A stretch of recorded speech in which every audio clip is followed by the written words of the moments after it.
اللہ پاک یہ فرماتا ہے کہ کچھ لوگ ایسے ہیں دنیا میں جو بیہودہ من گھڑت اور غلط باتوں کو خرید لیتے ہیں. اچھا کوئی چیز ہے فلانے بندے کو وہ پکڑ کے دے دے جی ایپ پکڑ زبردستی دے ایپ ایسا تو ہم لے اس چیز کا. ایک چیز ہوتا ہے، ایک چیز ہوتا ہے خرید لینا. تو اللہ نے فرمایا لوگ بیہودہ باتوں کو خرید لیتے ہیں، اور پھر فرمایا کہ علم بھی نہیں ہوتا، بغیر علم، بغیر علم کے، بغیر سمجھ کے، بغیر پرکھ کے اللہ نے فرمایا وہ اسے خرید دیتے. دیکھیں نا میں آپ کو یہ بات بتاؤں نا کہ بغیر علم دو طرح کا ہے. علم دو طرح کا، اونچا بولیں، دو طرح کا علم دو طرح کا ہے. ایک علم وہ ہے جو ہمیں اللہ کے قریب کرتا ہے، اللہ کا قرب دیتا ہے، اللہ کی برکات دیتا ہے، اللہ کے قریب کر کر ہمیں اللہ کی رحمت سے نوازتا ہے. ایک علم وہ ہے. اور ایک علم وہ ہے جو ہمیں اللہ سے دور کرتا ہے، اللہ کی رحمت سے دور کرتا ہے، ہمیں ماں باپ کے ادب سے دور کرتا ہے، ہمیں اخلاق سے دور کرتا ہے، ہمیں آداب سے دور کرتا ہے. ایک علم وہ ہے. دو علم ہے. ہوں دو قسم کے مال ہیں. ایک مال وہ ہے جو ہمیں اللہ کے قریب کرتا ہے، کملی والے کے قریب کرتا ہے، کملی والے کی آل کے قریب کرتا ہے، اور کملی والے کے ہر ارشاد کے قریب کرتا ہے. سبحان اللہ. ایک مال وہ ہے. اور ایک مال وہ ہے جو ہمیں حضور سے، حضور کی آل سے، حضور کے ارشاد سے، حضور کی صحابہ کے طریقے سے اور اولیاء اللہ سے دور کرتا ہے. ایک مال وہ ہے. ان میں فرق ہے. جو مال ہمیں اللہ اور اس کے رسول کے قریب کرتا ہے وہ مال ہمارے لیے دنیا میں بھی باعث رحمت ہے اور آخرت میں بھی باعث رحمت ہے. اور وہ مال جو ہمیں اللہ اور اس کے رسول سے دور کر رہا ہے وہ باعث عذاب ہے. وہ علم جو ہمیں اللہ کے قریب کر رہا ہے وہ باعث برکت ہے. وہ علم جو ہمیں اللہ، اس کے رسول اور اس کے مرشد اور اپنے والدین سے دور کر رہا ہے وہ علم سارے کا سارا فتنہ ہے. وہ کہا علامہ اقبال نے کہ اللہ سے کرے دور تو تعلیم بھی فتنہ، املاک بھی، اولاد بھی، جاگیر بھی فتنہ، نہ حق کے لیے اٹھے شمشیر تو شمشیر بھی فتنہ، ارے شمشیر کیا نعرہ تکبیر بھی فتنہ. وہ ہر شے فتنہ ہے جو ہمیں اللہ سے دور کرتی ہے، اور ہر شے وہ باعث رحمت ہے جو ہمیں اللہ اور اس کے رسول کے قریب کرتی ہے. سبحان اللہ، سبحان اللہ. اب اللہ نے فرمایا کہ علم کے بغیر وہ آدمی بیہودہ چیز خرید لیتا ہے اور خریدنے کے بعد اپنے آپ کو گمراہی میں داخل کر دیتا ہے. لیکن جو آدمی علم حاصل کرتا ہے، علم سیکھتا ہے، دیکھو میں تجھے ایک گل دساں. حضور نے فرمایا دنیا کے اندر 5 گروہ ہیں. پوری دنیا کے اندر حضور نے فرمایا کتنے گروہ ہیں؟ 5 گروہ. وہ 5 گروہوں کا حضور نے ایک ذکر فرمایا، ان کی ایک نا حضور نے عظمت بیان کی. حضور نے فرمایا پہلا وہ ہے جس کو مریض کہا جاتا ہے. پتہ ہے اسپتال بھرے ہوئے مریضاں نال ہے جی، ہر پاسے مریض ہی مریض. جس گھر وچ جاؤ، جس جا کے پوچھو تسی گھر دروازہ کھٹکھٹاؤ، ہاں جی اندر کوئی بیمار تو نہیں ہے؟ وہ کہتے تسی کہنے کوئی بیمار، پورا گھر بیمار ہے. اچھا اگلا گھر کھٹکھٹاؤ، وہی سارے بیمار، کسی گوڈیاں درد، کسی فلانے درد، کسی ہر آدمی بیماری کے اندر گھرا ہوا ہے اور جکڑا ہوا ہے اور مبتلا ہے. لیکن اگر اس سے پوچھو بھائی تو بیماری کے اندر مبتلا کیوں ہے، تجھے یہ بیماری کے اندر جو ڈالا گیا ہے یہ کس نے ڈالا ہے، کبھی سوچا ہے بیٹھ کر؟ قرآن اللہ فرمائے شفا ہے، لیکن ہم نے نہیں سمجھا شفا کسے کہتے ہیں. اب میں نے کہا 5 گروہوں کا ذرا ذکر سن لے. حضور نے فرمایا دنیا میں 5 گروہ ہیں. صحابہ نے فرمایا یا رسول اللہ وہ کون ہے؟ حضور نے فرمایا ان میں سب سے پہلے کون ہے؟ مریض ہے. جو مرض میں ہے وہ مریض ہے. اچھا دوسرا حضور نے فرمایا اس میں وہ ہے جو مؤذن ہے، جو اذان دے رہا ہے. تیسرا حضور نے فرمایا وہ ہے جو امام ہے، نماز پڑھا رہا ہے. وہ چاہے تمہارا مرشد ہے، وہ عالم ہے، وہ کوئی ہے، وہ امام ہے، وہ آگے کھڑا ہوا ہے، جو آگے کھڑا ہو کر نماز پڑھائے اسے امام کہتے ہیں.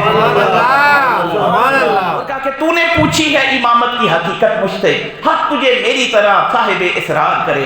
ہے وہی تیرے زمانے کا امام برحق جو تجھے حاضر و موجود سے بیزار کرے. ہم نے بھی سمجھے نہیں امام کسے کہتے ہیں. ہم نے اگر آج امام کی قدر کی ہوتی نا تو امام حسین شہید نہ ہوتے. اگر امام حسین شہید ہو گئے نا تو پتہ، اگر امام حسین کی قدر نہ کر سکے تو آج امام کس ٹوٹل میں ہے. پہلا بندہ فرمایا اس میں مریض ہے. مرض جسے اللہ نے دی وہ اب مرض میں ہے. حضور نے فرمایا اب اس کو غور کرنا چاہیے کہ کملی والے کا اس کے بارے میں ارشاد کیا ہے. جب وہ غور کرے گا تو حضور نے فرمایا اس کے بارے میں ارشاد یہ ہے کہ جب تک وہ مرض میں ہے وہ اللہ کا مہمان ہے. جب تک وہ مرض میں ہے وہ اللہ کا مہمان ہے، اور مہمانی بھی اللہ نہیں. اب اللہ اسے کھلا رہا ہے، اللہ اسے پلا رہا ہے. اصل نے کہا کہ مہمان آیا مریض ہو جائے نا تو ایسا کہنا ہے ایسا اور کھا بھائی، اور کھا، اور تم موچ اور پا. او اللہ کے بندوں کو کہتا ہے میں نے نہیں کھانا، کیونکہ وہ اس وقت اللہ کا مہمان ہوتا ہے. اور اللہ نے فرمایا اس وقت میں اسے کھلا رہا تھا، میں اسے پلا رہا ہوں. پتہ ہی نہیں ہے بندے کو اس کا علم ہی نہیں ہے بھئی یہ اس وقت ہے کس کا مہمان ہے. اس کا مہمان ہے تو جو تمام عالمین کا پروردگار ہے. اچھا دوسرا کیا فرمایا؟ دوسرا مؤذن ہے، اور مؤذن اللہ کا دربان ہے. مؤذن اللہ کا دربان ہے، اور فرمایا کہ یہ مؤذن اذان دیتا ہے، اسے ہر اذان کے بدلے میں اللہ 1000 نبیوں کا ثواب عطا کرتا ہے. جو وہ اذان دینا ہر اذان کے بدلے 1000 نبیوں کا اللہ سے ثواب عطا کرتا ہے. اور پھر آگے حضور نے فرمایا کہ جو امام ہے یہ اللہ کا وزیر ہے. امام اللہ کا وزیر ہے، یہ وزارت اللہ کی طرف سے اسے عطا کی گئی ہے. ایک وزیر وہ ہے جو تمہاری ووٹوں سے بنتا ہے. میں نے گل دسو جیڑا صدر نہ وزیر ہوئے تساں بڑا ڈرنے ہو ہیں، ڈر ہونا ہے نا، بندہ ڈر ہونا ہے. یہ وزیر اعظم ہے، یہ اگر اس سے کا پنگا لیتا ہے تو یہ اندر کروا دے، یہی بات ہے نا. اگر اس وزیر سے ڈر ہے تو اس وزیر سے بھی ڈرو جو اللہ کا وزیر ہے. یہ نہ ہو کہ وہ اللہ کا وزیر ایک اشارہ کر دے تو ساری کائے ہی پلٹ دے.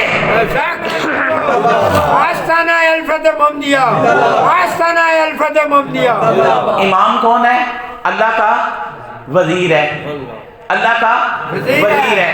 اب فرمایا آگے ہے عالم، جو علم کی بات کر رہے ہیں جسے اللہ علم. ایک ہے عالم بعمل، ایک ہے عالم سو. عالم سو وہ ہے جو دل میں دنیا کی محبت رکھے اور دنیا داروں پر بھروسہ رکھے اور حاکموں پر بھروسہ رکھے اور حق بات کہنے سے ڈرتا رہے، اسے کہتے ہیں عالم سو. اور عالم برحق اور عالم بعمل وہ ہے جو ہر میدان میں بات وہ کہے جو حق کی بات ہے. پر امامہ آتا تھا، یہ امامہ سر پر رکھنا یہ مومن کی سنت ہے، یہ نبی کی سنت ہے، اور مومن کے سر کا یہ تاج ہے. اور حضور نے فرمایا جو امامہ پہن کر چلتا ہے آسمان کے فرشتے اس پر درود بھیجتے ہیں. اور حضور نے فرمایا جو امامہ پہن کر چلتا ہے اور جا کر مسجد میں 2 رکعتیں نماز ادا کرتا ہے تو سمجھو بغیر امامے میں اس نے 700 رکعتیں ادا کی ہیں. اور حضور نے فرمایا کہ امامہ مومن کے سر کی زینت ہے. فرمایا کہ آسمان کی بھی زینت ہے، زمین کی بھی زینت ہے، جنت کی بھی زینت ہے، ہر شے کی زینت ہے. حضور سے پوچھا کہ یا رسول اللہ آسمان کی زینت کیا ہے؟ حضور نے فرمایا آسمان کی زینت چاند اور ستارے ہیں. بچوں تے ستارے نو کر دیو آسمانی زینت ہی ختم، خوبصورتی ختم. فرمایا مومن کی زینت کیا ہے؟ فرمایا مومن کی زینت سر پر امامہ اور داڑھی ہے. مومن کی زینت ہے داڑھی رکھنا اور امامے کو سر پر سجانا، یہ مومن کی زینت ہے. اچھا فرمایا کہ عورت کی زینت کیا ہے؟ فرمایا ہاتھ پر مہندی اور سر پر مینڈی ہے، یہ عورت کی زینت ہے. اور فرمایا جنت کی زینت کیا ہے؟ فرمایا جنت کی زینت حور و قصور ہیں، یہ زینت اللہ نے عطا کی ہے. اب ایک آدمی کو اللہ پاک نے زینت نوازی، وہ زینت کہتے ہیں خوبصورتی کو. اب اس نے اپنی خوبصورتی کو بلا دیا، اور حضور نے فرمایا جب تک اپنے سر پر امامے رکھو گے تو عدل پر قائم رہو گے. اور تے امامہ تے دور نکل بندے سر ننگا پھرنا ہے. جب نہ بکریاں آئیں سر ننگا ہے، پوچھو سر کیوں ننگا ہے؟ بھئی حضور بس یہ ٹائم نہیں ملا مجھے سر پر کوئی سکنا ہے. بھئی تو نے ماشاءاللہ کرتا بڑا سونا پہنا ہوا ہے، جوتی تیری 3-4 ہزار کی ہے، کوٹ تیرا 3-4 ہزار کا ہے، سر پر تو نے 10 روپے کی ٹوپی بھی نہیں لی. ٹائم نہیں ملا بلکہ تجھے شیطان نے ورغلا دیا ہے، شیطان نے گمراہ کر دیا ہے، اور شیطان نے تجھے اتنا اللہ سے دور کر دیا ہے کہ دور ہوتے ہوتے آخر دور اتنے ہو گئے، حق بات سے دوری ہوئی اور ہوش سب کے کھو گئے. میں تو گل دساں پیا نا کہ اللہ نے فرمایا ایک وہ ہے جو مہمان ہے، ایک وہ ہے جو دربان ہے، ایک وہ ہے جو وزیر ہے، ایک وہ ہے جو وکیل ہے. اب وزیر کون ہے؟ جو امام ہے. وزیر کون ہے؟ جو امام ہے. اور امام کون ہے؟ جو آگے ہوتا ہے. جو آگے ہو اس کے پیچھے چلنا پڑتا ہے، اس کی اطاعت کرنی پڑتی ہے، اس کے حکم کو ماننا پڑتا ہے، پھر کملی والا راضی ہوتا ہے. سبحان اللہ.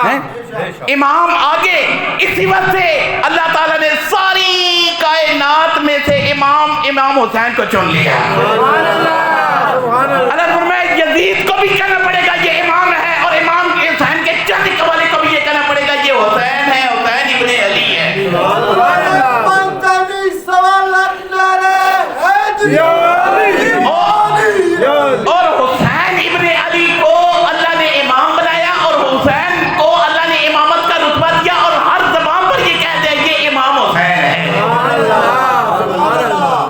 کہنا بھئی ہم کے امام ہے. اللہ فرمایا نہیں, ہر جن و بشر, ہر ملائکہ, ہر انسان ذی جان وہ یہ کہے گا کہ یہ کون ہے, یہ امام ہے. اللہ فرمایا ہم امام بنا لیتے ہیں, ہم کسے چن لیتے ہیں, ہم کسے عزت دیتے ہیں, کائنات مل جائے اسے دلیل نہیں کر سکتی. امام پہلا میکر کیا امام ہے. امام کون ہے؟ اللہ کا. اچھا ہوں آگے ہے عالم. فرمایا یہ کون ہے؟ کہا یہ اللہ کا وکیل ہے. حضور فرمایا عالم کے قریب ہو جاؤ, اور قریب ہو جاؤ, اور قریب ہو جاؤ. جب تم کسی عالم بعمل کو دیکھو تو سمجھو مجھے دیکھ رہے ہو. حضور نے فرمایا جسے کسی عالم بعمل کی خدمت کی تو اللہ اسے نیک اولاد عطا کرے گا. ہم دور ہوتے ہیں, دور ہوتے ہیں, دور ہوتے ہیں. جہاں کوئی کنجر خانہ لگا ہوتا ہے وہاں سارا علاقہ اکٹھا ہو جاتا ہے. کل سیانے پہ تھا نا بہت پنڈی چھوں تو تکے رہا تھے, ذرا گڈی لگی پورا علاقہ اکٹھا ہو گیا, اور ذرا جی گڈی لگی پیچھے کسی نہیں. اچھا وہ سارے اکٹھے ہو گئے, جب پینا کہ ادھر کوئی خضر اتر آئے ہیں. لیکن اگر وہاں پر اگر کہو آؤ 2 منٹ اللہ کی بات کو سنو تو کہیں گے ہمارے پاس ٹائم نہیں ہے, ہم نے ذرا جلدی جانا ہے, ٹائم تک ہو, ذرا ٹائم اوپر ہو رہا ہے, جلدی کرو, نماز پڑھنی ہے, نکلنی ہے. یہ میری گال سنو, کفر کے ساتھ حکومت چل سکتی ہے, حضرت علی نے فرمایا, لیکن ظلم کے ساتھ نہیں چل سکتی. اور ظلم ایک ایسی چیز ہے کہ اللہ نے فرمایا ظالم جو ہوتا ہے وہ اپنے ظلم پر ناز کر رہا ہے, لیکن اللہ نے فرمایا تمہیں پتہ ہے ہر شے میرے پاس ہے, ہر شے اللہ کے, اللہ ہر چیز پر قادر ہے, اور ہر شے اللہ کول ہے, لیکن اللہ نے فرمایا ایک شے میرے پاس نہیں ہے. یا اللہ تو ہر چیز کا مالک ہے, ہر شے تیرے. اللہ نے فرمایا نہیں, ہر شے کا میں مالک ہوں, ایک شے میرے پاس نہیں ہے. فرمایا وہ کیا؟ فرمایا اللہ نے فرمایا ظلم میرے پاس نہیں ہے. او پاگلو, تکبر کر رہے ہو. تکبر تو شایان شان اللہ کی ذات کے لیے ہے, تو جس کی شایان شان تکبر ہے وہ یہ کہہ رہا ہے کہ ظلم میرے پاس ہے ہی نہیں, میرے پاس رحمت ہی رحمت ہے, کرم ہی کرم ہے, عطا ہی عطا ہے. اور وہ ہمارے نا وہ پاکستان کے قوال تھے عزیز میاں قوال, تو انہوں نے کہا تھا کہ میری نجات ان واعظوں سے کیا ہوگی, بڑا کریم ہے جس کا گناہ گار ہوں میں. واعظ کہتا ہے فلاں بھی جہنمی ہے, فلاں بھی جہنمی ہے, فلاں بھی جہنمی ہے. درویش کے پاس چلے جائے تو وہ کہتا ہے اللہ کی رحمت میں ہر آدمی, ہر مومن, ہر مسلمان وہ جنتی ہے. جو انصاف کرنے والا ہے, جو محبت کرنے والا ہے, جو احساس بانٹنے والا ہے, جو ہمدردی رکھنے والا ہے, جو نرم قلب رکھنے والا ہے, وہ اللہ کے نزدیک جنتی ہے. اللہ نے اس کا بیڑا پار کر دیا ہے. دیکھو میری گال سنو, میں اور آخری گال کر رہا کہ وہ ذرا آ جائیں ذرا اس وکیل کی طرف جو اللہ کا وکیل ہے, اس کو کہتے ہیں عالم. حضور نے فرمایا عالم حدیث سناتا ہے, اس کو قیامت کے دن ہر حدیث کے بدلے میں اللہ ایک نور عطا کرے گا. ہر حدیث کے بدلے میں اللہ ایک نور عطا کرے گا, اور فرمایا ہر حدیث کے بدلے میں 1 سال کی عبادت کا اللہ اسے ثواب عطا کرے گا. اور باقی ہیں خدام. خدام کہتے ہیں خدمت کرنے والے کو, جو خدمت کرنے والے. میں تو دادا ابراہیم بن ادم بیٹھے ہوئے ایک جگہ بیت اللہ کے قریب, اور اونگ آگئی سو گئے ابراہیم بن ادم, اور دیکھا آسمان سے فرشتے زمین پر آئے. تو ابراہیم بن ادم نے کہا بھی کیا کر رہے ہو؟ کہتے ہیں ہم اللہ کے ولیوں کے نام لکھنے کے لیے آئے ہیں. ابراہیم بن ادم کہتے ہیں کہ میرا نام بھی لکھ دو. تو وہ کہتے ہیں بھی ہمیں اجازت نہیں ہے آپ کا نام لکھنے کی, آپ کا نام اس میں نہیں ہے, اللہ کا حکم نہیں ہے. کہتے ہیں اچھا چلو ایسے کرو کہ اللہ کے ولیوں میں نہ صحیح, اللہ کے ولیوں کے خادموں میں ہمارا نام لکھ دو. ابراہیم بن ادم یہ بات کرتے ہیں, فرشتے آسمان میں چل جاتا ہے. اللہ نے فرمایا جاؤ اور جا کر میرے بندے کو کہہ دو خدمت کو قبول کیا ہے, اب اول صف میں پہلا نام تمہارا آئے گا, کیونکہ تم نے خدمت کو قبول کیا ہے, تم نے عاجزی کو قبول. وہ نا حضرت نوح علیہ السلام, پتہ ہے حضرت نوح علیہ السلام طوفان آیا تھی, بس تھے اور قوم نافرمانی کی تھی. مجھے یہ بتائیں کہ جس نوح علیہ السلام کی قوم پر عذاب نازل کیا وہ کس نے کیا؟ اللہ نے. محبت سے بولے نا, اللہ نے. سارے بولو نا, اللہ نے کیا نا. تو وہ اللہ اب ہے, اس مسجد میں ہے, صدر ہاؤس میں ہے, جہاں جنرل بیٹھا وہاں ہے. تو اللہ چاہے تو ان کی حکومت کو الٹ سکتا ہے کہ نہیں؟ انہیں چاہے تو نابود کر سکتا ہے کہ نہیں؟ اللہ پاک نے فرمایا ساری قوم نو غرق کرو. اسے اللہ نے حکم دیتا تے اللہ فرمایا بھی ہن کشتی بنانی ہے. نوح علیہ السلام سے کشتی تیار کرو. اچھا کشتی کیا سی؟ کشتی کیا سی کہ جڑے نوح علیہ السلام نے مننا لینا سارے کشتی وچ آ جاؤ. اچھا اے اللہ تو ویسے بھی تو چاہے تو بچا سکتا تھا نا بھئی اللہ کو طاقت ہے تھی نا اللہ ویسے بھی نوح علیہ السلام کے لوگوں کو بچا سکتا اللہ نے فرمایا اس لیے کشتی بنوائی اس لیے یہ سارا نقشہ بنایا کہ یہ کشتی قیامت تک سلامت رہے گی جب تک رہتی دنیا ہے یہ کشتی رہے گی تاکہ قیامت تک لوگوں کو یہ پتا چلے کہ جو اللہ کی نافرمانی کرے وہ غرق ہو جاتا ہے اور جو اللہ کی فرما برداری کرے وہ آباد ہو جاتا ہے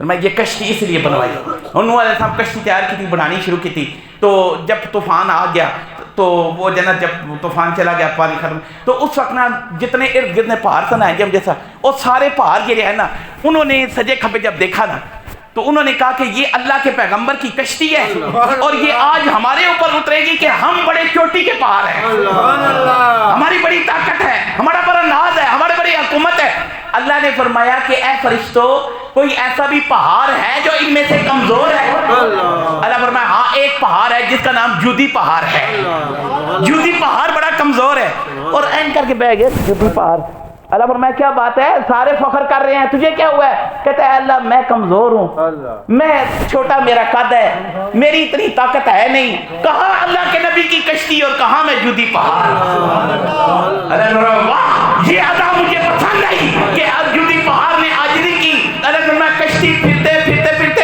وہاں کھڑی ہوگی جہاں جودی پہاڑ ہوگا وہاں جا کر اللہ نے کشتی کو روک دیا کہ اس نے عاجزی کی ہم نے اسی کو شان عطا کر دی ہے جو عاجزی کرتا ہے اللہ اسے شان عطا کر دیتا ہے اور جو سر اٹھاتا ہے اللہ نوح علیہ السلام کی کشتی نہ ہے نوح علیہ السلام کا طوفان آیا اور جو ہے نا سب کے سب غرق ہو گئے ساری قوم تباہ ہو گئی جو نافرمان تھی ایک بڈھی کی عورت چھوٹی ہے ٹیک تھی نا آئی نوح علیہ السلام کو کہنی حضرت فرما برداری نا حضرت سنیا تساں نی قوم تے عذاب آن لگیا فرمایا ہاں آن لگیا تے تساں کیا کیتا ہے فرمایا میں کشتی بنان لگیا اچھا کشتی بھی کون کون بیٹھی فرمایا جو اللہ اور مجھے ماننے والا ہے وہ کشتی میں بیٹھے گا اچھا وہ بوڑھی کہتی ہے کہ حضرت جدو ایک کشتی تیار ہو جائے نا تے سارے جو پہلے منو بلانا ہے کہ سب سے زیادہ تو محبت کرنے لی میں وہاں نوح علیہ السلام کہتے ہیں ٹھیک ہے کشتی ہوں کوئی یہ تو نہیں تھی نا کوئی 2-4-5 کنالی کشتی اور چنگی پلی بڑی کشتی تھی اور ساری قوم غرق ہو گئی تباہ ہو گئی برباد ہو گئی تو حضرت نوح علیہ السلام نے نا کشتی بنانی شروع کی کرتے نا جب آخری کا وقت قریب آیا نا تو نوح بھول گئے ساری قوم پوری قوم تھی وہ اندر جو فرما بردار بیٹھنا شروع ہو گئے تو طوفان جو نا آیا سب غرق ہو گئے جب نوح علیہ السلام کا طوفان ختم ہوا اور وہ کشتی جا کر رکی جودی پہاڑ پر تو وہاں پر حضرت نوح علیہ السلام کو خیال آیا اور مار ہوئے وہ ایک بوڑھی عورت آئی تھی وہ کہتی تھی کہ مجھے اپنی کشتی میں بٹھانا ہے تو میں تو اسے بھول ہی گیا نوح علیہ السلام کہتا مجھے یاد نوح بھول سکتے ہیں پر اللہ نہیں بھول سکتا ہے حضرت نوح علیہ السلام واپس آئے کہتے وہ یار میں تو بھول ہی گیا ایسا سر گئے جا کر دیکھا او بڑے دور پر ایک چراغ جل رہا ہے نوح علیہ السلام دوڑ کر گئے اندر دیکھا وہ بوڑھی عورت بیٹھی ہوئی ہے بھئی بات سنائی تو یہاں بیٹھی ہوئی ہے کہتے ہیں حضرت آپ نے تو کہا تھا کہ میں بلاؤں گا تو ابھی میں نے سمجھا آپ مجھے بلانے کے لیے آئے ہیں تو میں آؤں نوح علیہ السلام کے مطلب بھئی وہ کہتے ہیں میں نے آپ کو کہا تھا بلانا ہے تو آپ بلانے کے لیے آئے ہیں فرمایا میں بلانے واسطے نہیں آیا وہاں تو طوفان آ گیا ساری قوم غرق ہو گئی پانی چلا گیا سب کچھ چلا گیا تجھے پتہ ہی نہیں وہ کہتی ہے حضرت مجھے کچھ خبر نہیں ہے پانی آیا بھی ہے یا نہیں آیا پانی آیا بھی ہے یا نہیں آیا مجھے کوئی خبر نہیں ہے تو حضرت نوح علیہ السلام فرماتے ہیں اے اللہ یہ کیا بات ہے اللہ نے فرمایا اے نوح آپ تو بھول سکتے ہیں پر اے نوح میں نہیں بھول سکتا اپنے بندوں کو میں نہیں بھول سکتا اے نوح بات یہ ہے ہم نے ساری آپ کی قوم میں سے اس کو محفوظ اس لیے رکھا کہ اس کی محبت آپ کے ساتھ تھی سبحان اللہ سبحان اللہ سبحان اللہ خبر کیا وہ کہا نا کہ او ستمگر ادھر آ ہنر آزمائیں ستمگر ادھر آ ہنر آزمائیں تو تیر آزما ہم جگر آزمائیں مانا ہے تو بڑا یزید ہے تیری بڑی جانا جہاں پر ابھی ٹور ہے بڑا نام ہے لیکن دیکھتے ہیں کہ تیرا یہ نام کب تک رہے گا اور جب کہا کہ متی نے یہ پوچھا کہ بتا کیا حسین ہے تو دھڑک دھڑک یہ بول اٹھا صدا صدا حسین ہے عمر سے چل عمیر تک بشر سے چل بشیر تک بڑے بڑے یہ کہہ گئے بہت بڑا حسین ہے عجب لڑی ہے جنگ لڑی ہے جنگ بھی. ارے حسین نے یزید تھے, وہ اس سے بڑھ کے اور کیا کہ یزید تھا حسین ہے.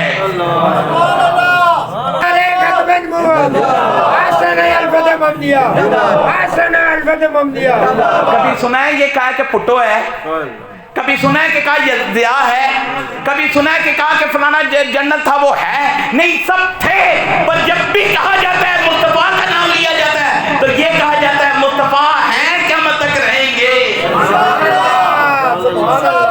پھر اسی کے باندھ کے رہے نا جن کی حکومت سدا ہے, جن کا سکہ ہر جگہ پر ہے, جن کی حکومت ہر جگہ پر ہے, اور جن کا قانون سب پر غالب ہے. وہ اللہ ہے اور اس کا رسول ہے, وہ اللہ ہے اور اس کا رسول ہے. اور آخری گل میں مکمل کر رہا ہوں یہ ہے نا, لیکن کافر ہے تو شمشیر پہ کرتا ہے بھروسہ, کافر ہے تو شمشیر پہ کرتا ہے بھروسہ, اور مومن ہے تو بے تیغ بھی لڑتا ہے سپاہی. مجھے پتا ہے میری موت آنی ہے, میری موت اور وقت پر آئے گی, نہ 1 منٹ پہلے آئے گی نہ 1 منٹ کے بعد آئے گی. تو پھر آج کا دن تو حق کی بات ہو جائے, پھر موت آ ہی جائے گی ایک نہ ایک دن. جو بھی کر لو موت آنی ہے. وہ بڑے بڑے تھے جو انہیں دیکھ لو کہاں وہ کھو گئے, اجل گئے برباد ہوئے زیر زمین سب سو گئے, گل گئے گلشن گئے جنگلی دھتورے رہ گئے, اور عقل والے چل بسے اور بے شعورے رہ گئے. تختوں پر آ کر حکومت جما کر وہ بیٹھ کے جنہیں نماز بھی نہیں آتی ہے. بس ہم نے اس اللہ کو ماننا ہے. میں نے آپ کو ایک بات بتائی تھی نا کہ دیکھیں نا, جب میں نے آپ کہا کہ جب اللہ عروج بھی دیتا ہے اللہ زوال بھی دیتا ہے, تھوڑا جا نا میں کہتا ہوں انسان بن کے رہیں, بندے کے بچے بن کر رہیں, اپنے آپ کو انسان سمجھے خدا نہ سمجھے. ٹھیک ہے, یہ حکومت بالکل ڈرنے کی ضرورت نہیں, بالکل جھکنے کی ضرورت نہیں. ہاں اگر ظلم انتہا کر پہنچ گیا ہے تو پھر اللہ نے فرمایا ان قریب میرا بھی عذاب آنے والا ہے. بتاؤ بھائی اگر وہ عمر جیسی ہستی کا یہ عالم ہے تو پھر یہ کہاں ہے وہ کہاں ہے, یہ سب گندگی کا ڈھیر ہے, اور ان کے کوئی طاقت نہیں ہے, کوئی یہ سب ایک مچھر کے پر کے برابر نہیں ہے. پر اگر ہماری عوام کا ایمان کامل ہو, ہماری عوام تو یہ ہے نا رمضان آنا ہے 2 صفحے ہمیں نہیں ملتی, کوئی ادھر کنڈیاں ٹی وی نہیں مروڑنا پہ, کوئی ادھر بیٹھا ہوا ہے, کوئی ادھر جانا اپنے کھیل کھدوری میں رکھا ہے, اور پوری پاکستانی رولا پہ جی وہ جی گڈے اڑانے ہیں. اچھا پسند ہے وہ گڈے اڑانے, او ساری قوم اس کے پیچھے لگ پڑی ہے. کتنے بچے مر رہے ہیں وہاں پر, کتنی عورتیں قتل ہو رہی ہیں وہاں. یہ قتل ہے, یہ قتل ہے, یہ قتل ہے, یہ سارا قتل ہے کہ آج وہ ڈور لگی گلے میں لگی گلا کاٹ گیا, یہ سیدھا سیدھا قتل ہے. اور آپ لوگوں کو شعور ہونا چاہیے, کروڑوں روپے کے تم گڈے لے کر یہ اڑا رہے ہو, اور اللہ کی راہ میں اگر دینے کے لیے 1000 روپیہ دینا پڑے ہمیں موت آ جاتی ہے. اور ایک یہودی اور ایک ہندوؤں کی رسم کو ہم پروموٹ کر رہے ہیں, ہم پروموٹ کر رہے ہیں. وہ ہندو جس نے حضور کی شان میں اور مائی صاحبہ کی شان میں گستاخی کی, اور جب اس دور کے 300 سال پہلے کی بات ہے, اور جب اس کو پھانسی پر چڑھا دیا گیا, وقت کے قاضی نے اس وقت پھانسی پر چڑھایا, تو اس کے غم میں انہوں نے اس وقت یہ بسنتی شروع کی اڑانی, اور جو ہے نا وہی رسم چلتی آ رہی ہے, چلتی آ رہی ہے, ہمارے کروڑوں روپے لوگ ضائع کر رہے ہیں. پھر مجھے بتائیں اگر یہ حالت ہے تو پھر حکمران بھی تو ایسے ہی ہوں گے نا. ایک پوری دنیا میں ایک بندہ تھا جس کا نام تھا اسامہ بن لادن, تھا نا بھائی, اور آج تک کافر اس کے نام سے بھی ڈر رہے ہیں. ایک مومن ہو نا, ایک مومن وہ سب پر غالب آتا ہے, لیکن مومن ہو, حق پرست ہو, ایماندار ہو, پھر وہ ایک طرف ہوتا ہے, اور وہ جو ہے نا خیبر کا قلعہ ایک طرف ہوتا ہے, وہ اپنے ایک ہاتھ سے خیبر کے قلعے کو بھی گرا دیتا ہے.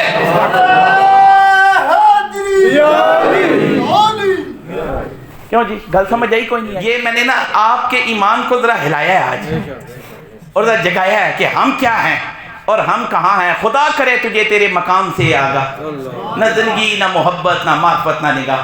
ارے گلا تو گھونٹ دیا اہل مدرسہ نے تیرا, کہاں سے آئی صدا لا الہ الا اللہ. ہمارا ایمان سو گیا, اور علامہ نے کہا کہ دل بیدار پیدا کر کہ دل خوابیدہ ہے جب تک نہ جان یہ مخلوق.